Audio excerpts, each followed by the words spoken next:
Dave, thank you so much. We'll check back with you in just a bit. And let's check back with Jonathan Carlson live at the scene in Portland, assessing the damage there. Jonathan. Yeah, guys, we're going to show you a live picture here of just one of the churches that sustained major damage here, one of the Baptist churches here in town.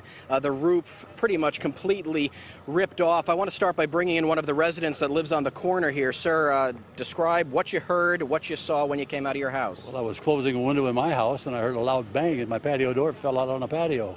Didn't break the glass, but the patio door's out. And then I looked out the window, and disaster. All three churches are missing their roofs. Tell me about this town, about the people, about what this means to all of you. It means a lot because we're a tight town. Everybody helps everybody else. We've done a number of things, but you know, there's an old saying that tornadoes never hit where there's two rivers come together. That's hogwash. The Looking Glass is right down the hill, ties into the Grand River. We got hit good. Yeah, but you know what? There's a lot of property damage, but nobody's hurt. Nobody's hurt. That is the good news. And one of the things that I've been struck by is just how many people are out here helping each other, surveying the damage. Good group of folks here, huh? Excellent people. Excellent.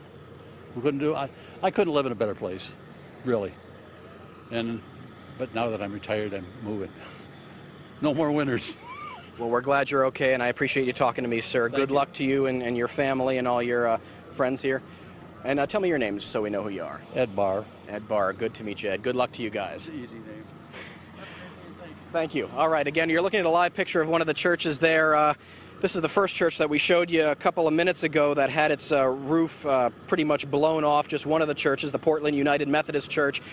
And again, Johnny will pan around to show you again the Baptist church here that we've been showing you over the last 15 to 20 minutes that had its roof completely blown off, windows blown out, substantial amount of damage. And this entire town, literally every corner that you go, it's littered with trees that have come down, debris that have blown into the streets. I did talk to a police officer just a couple of minutes ago. He said there have been no reports of serious injuries, just those people that were trapped in that Goodwill store a couple of hours ago who were thankfully rescued, but no other injuries aside from that.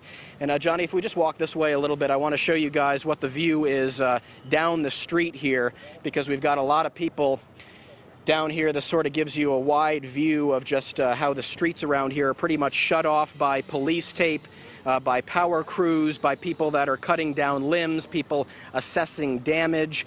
As you heard that gentleman just say a couple of minutes ago, 3 major churches in town suffering substantial damage.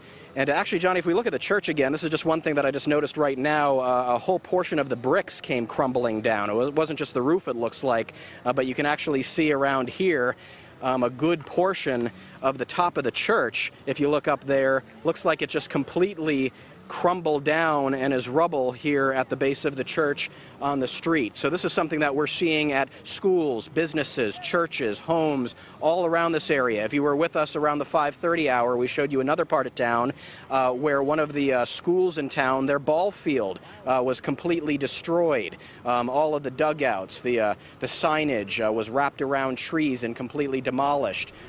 Limbs all over the place. So pretty much destruction everywhere you turn, everywhere you look here. We've seen a lot of emergency crews driving around in ambulances and police cars, on tractors, with dogs, just looking for anybody that may be trapped, that maybe needs any help. But again, police telling me just a minute or so ago that they don't have any other reports of injuries or people trapped that they know of right now, any calls that they're on right now. So that is the good news. That is, but again, a lot of residents have just been coming out of their homes over the last 2 hours or so. Yep, back to you. And Jonathan, I want to know, because we did just get word that there have been 5 injuries, all minor. As you said, we don't know if those are the people who were trapped. But you and Johnny Sarton, of course, have been doing a great job showing us all of the damage there in the Portland area. I mean, we've seen a home down, of course, a football field down. Now those 2 big churches side by side with their roofs torn off. But I think the good news in all of this, people are just saying, hey, they can rebuild.